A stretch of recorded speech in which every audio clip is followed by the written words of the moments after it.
And now it's my pleasure to introduce our first student speaker, Anam Khan, a mechanical engineering major who served as vice president of the Muslim Students Association, an alternative spring break site leader, and currently is the intramural women's single tennis champion. She will be joining General Electric next year as an Edison engineer.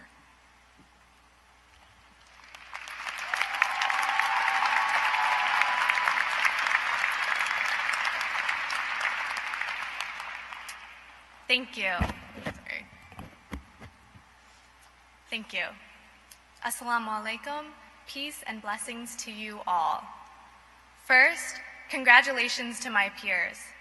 After countless productive hours in the dude and significantly less productive hours in the fishbowl, we made it. We've all had classes that have made us look up the list of the best places to cry on campus. Mechanical Engineering 382 was the class that did it for me. Before an upcoming exam, I went to my professor's office for help.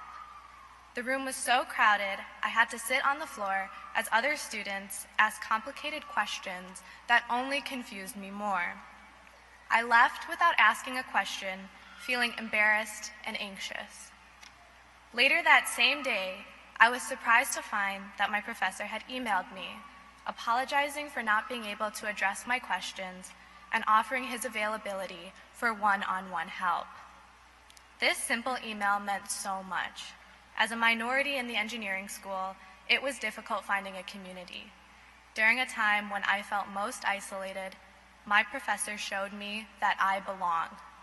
His display of compassion reminded me of the importance of empathy. The next year, I was part of an engineering group that created a wristband to monitor infant heartbeat and temperature. We began our process by interviewing experts and received many helpful suggestions on how to build the device. Yet, by far the most useful information came from the mothers and doctors we talked to. We were reminded that usability and trust are just as important as wiring and software. This course made me reflect. Who do our solutions benefit and who do they forget? I challenge you all to ask these questions in your respective fields. I hope you'll remember that there is always space to act with empathy. Just as a professor noticed my discomfort and reached out to help, you can always take the opportunity to consider the feelings and thoughts of those around you. For that is what it truly means to be the leaders and best.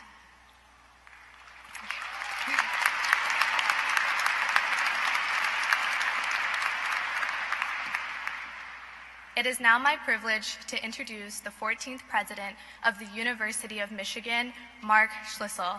Congratulations and go blue.